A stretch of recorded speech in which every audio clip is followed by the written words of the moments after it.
আসসালামু আলাইকুম ভিউয়ার্স। আজকে থেকে একটা নতুন প্লেলিস্ট শুরু করতেছি যেখানে আমি আমার অডিটের যে অভিজ্ঞতা ওইগুলো আপনাদের সাথে শেয়ার করব।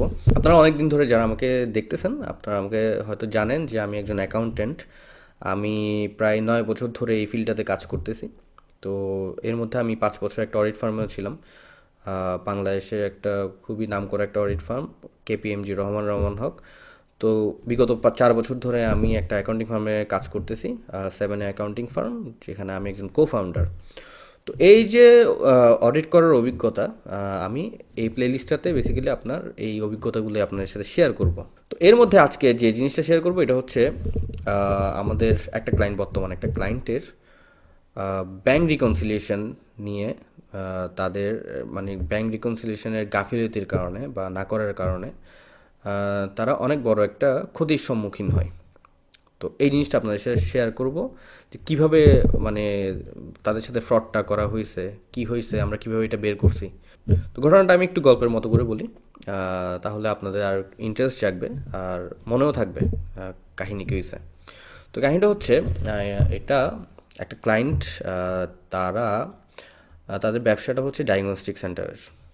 তো তারা এই ব্যবসাটা শুরু করে আজকে থেকে 6-7 বছর আগে থেকে ব্যবসাটা শুরু করছে। কয়েকজন ফ্রেন্ড মিলে প্রথমে শুরু করছিল, 5-6 জন মিলে। পরবর্তীতে তারা আরও শেয়ার হোল্ডার নেয়, ইনভেস্টর নেয়। তো প্রথমের দিকে যখন শুরু করছিল তারা একটা মোটামুটি ভালো একটা লোকেশনে, চট্টগ্রামে একটা ভালো লোকেশনে তারা ব্যবসাটা শুরু করে। এবং প্রথমের দিকে স্বাভাবিকভাবেই তাদের মানে কম অভিজ্ঞতার কারণে স্বাভাবিকভাবে তাদের স্ট্রাগল করতে হয় প্রথম 2-3 বছর। এরপরে তাদের যে লোকেশনটা ভালো হওয়ার কারণে এবং তাদের মোটামুটি একটা গুডউইলও হয়ে যায় ওই জায়গাটাতে, যার কারণে তাদের ব্যবসা বুম করা শুরু করে, তাদের ব্যবসার গ্রোথ আস্তে আস্তে বাড়তে থাকে প্রথম 2-3 বছর পর থেকে। এখন যখন স্বাভাবিকভাবে বিজনেস আস্তে আস্তে বড় হচ্ছে, তাদেরকে নতুন নতুন শেয়ার হোল্ডার নিতে হচ্ছে, ইনভেস্টর নিতে হচ্ছে, ক্যাপিটাল বাড়তেছে। তো তাদের যে ব্যাংক অ্যাকাউন্ট, কয়েকটা ব্যাংক অ্যাকাউন্টও করতে হয়েছে, ফিক্সড ডিপোজিটও করতে হয়েছে তাদেরকে।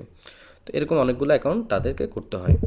এবং প্রথমের দিকে তারা নিজেরাই, মানে যারা ব্যবসাটা শুরু করছিল, মানে ম্যানেজমেন্টে যারা ছিল তারা নিজেরাই আপনার অ্যাকাউন্টিংয়ের বিষয়গুলো দেখতো। বাট পরবর্তীতে যখন ব্যবসা আস্তে আস্তে বড় হওয়া শুরু করে, তখন তারা একজন এমপ্লয়িকে মানে রাখে আর কি, আপনার অ্যাকাউন্টিংটা দেখার জন্য, মানে তাদের হিসাব নিকাশগুলো দেখার জন্য। তো যে এমপ্লয়িটাকে রাখে তারও মোটামুটি আগে 5-6 বছরের একটা অভিজ্ঞতা ছিল, ডায়াগনস্টিক সেন্টারে কাজ করার, অ্যাকাউন্টিং ডিপার্টমেন্টে কাজ করার অভিজ্ঞতা ছিল। আর এটা যেহেতু অনেক বড় একটা ডায়াগনস্টিক সেন্টার না, সে কারণে তাদের মানে অনেক বেশি এমপ্লয়িও নেই, মানে অ্যাকাউন্টিং ডিপার্টমেন্টে শুধু একজনকে দিয়ে তারা কাজ চালায় নিত আর কি। তো এখন তার মানে যাকে রাখছে এমপ্লয়ি, তার দায়িত্বে মোটামুটি সব কিছুই ছিল।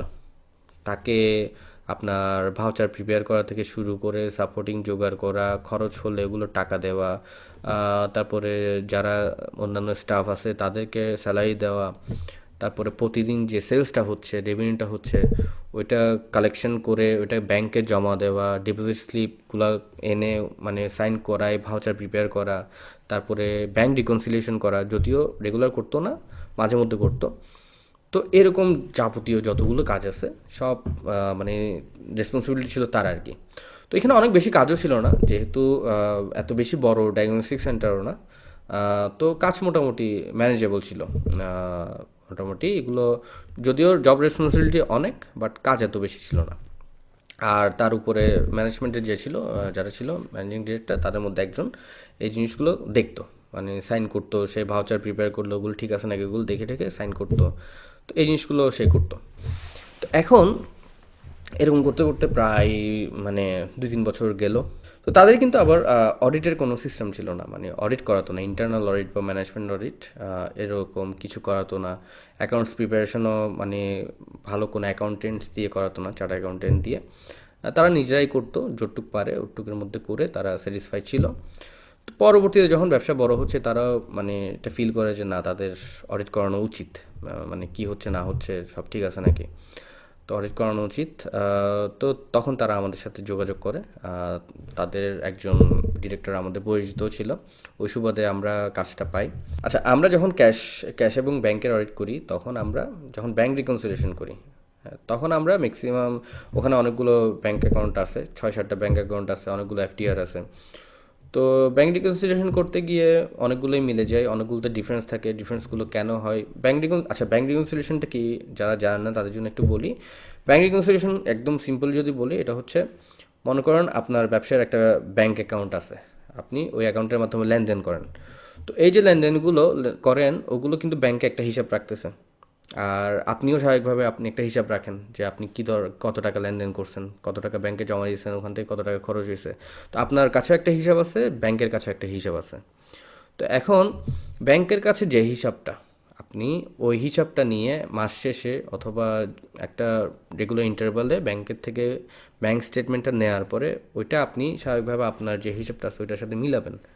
তো মিলাই দেখবেন যে সব কিছু ঠিকঠাকভাবে আপনি রেকর্ড করছেন নাকি। কারণ আলটিমেটলি ব্যাংকের যে হিসাবটা ওইটাই হচ্ছে, মানে ওইটাকে আপনাকে বেস ধরতে হবে। তো ব্যাংকের অনেকগুলো জিনিস আপনি হয়তো রেকর্ড করেন নাই, যেমন ব্যাংকের ইন্টারেস্ট আসতে পারে, ব্যাংক চার্জ আসতে পারে। তো এই জিনিসগুলো তখন আপনি আপনার বুকে রেকর্ড করবেন। আর অন্য কোনো হিসাব মিস গেছে নাকি এই জিনিসগুলো দেখবেন। তো মেইন কথা হচ্ছে আপনার ব্যাংক স্টেটমেন্টের সাথে আপনার যে হিসাবটা রাখছেন ওইটা মিলানো, এটাই হচ্ছে ব্যাংক রিকনসিলিয়েশন।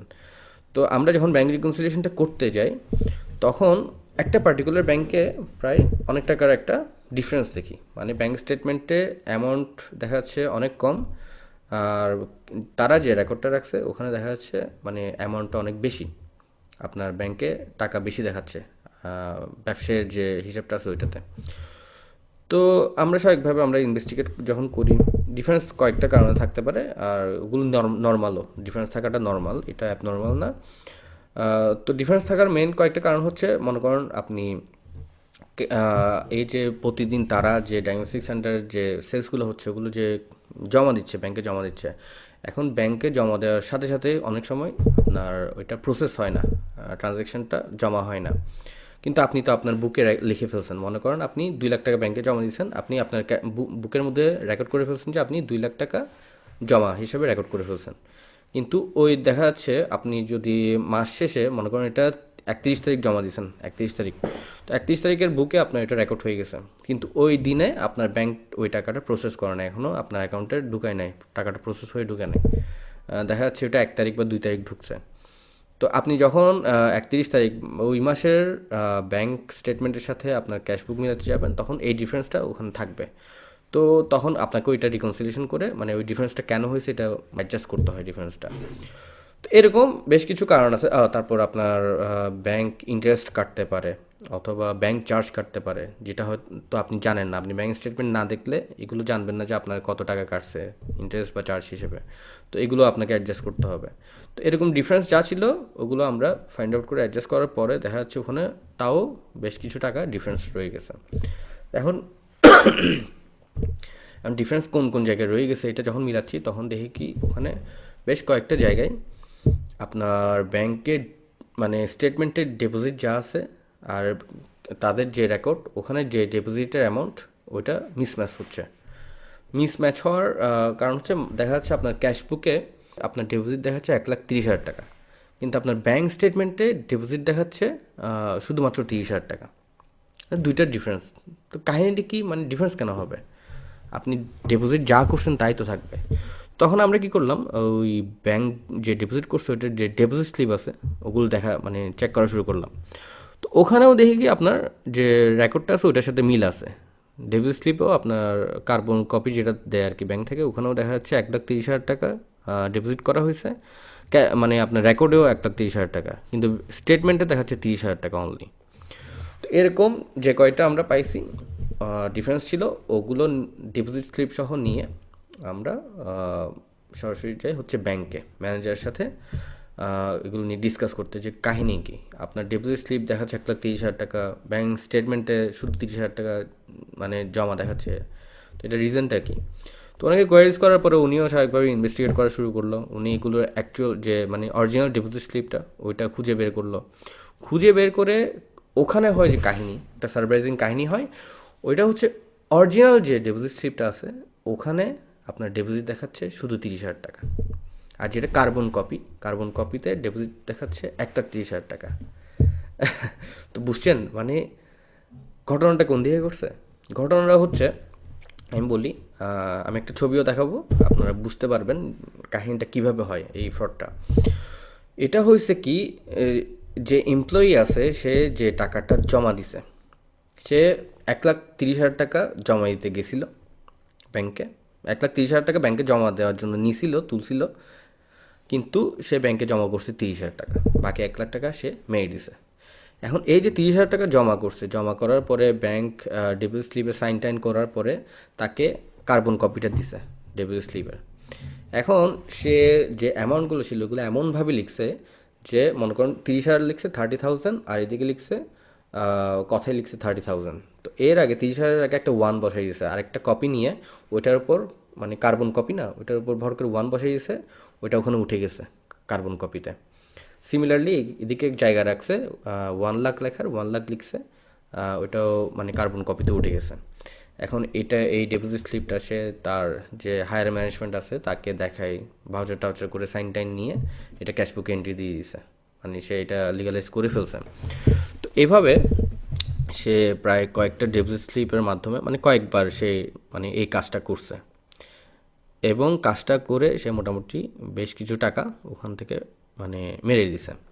তো এটা, এই জিনিসটা ফাইন্ড আউট কেন করতে পারে নাই ম্যানেজমেন্ট? করতে পারে নাই অনেকগুলো কারণ আছে। তার মধ্যে একটা কারণ হচ্ছে তারা ব্যাংক রিকনসিলিয়েশন করতো না।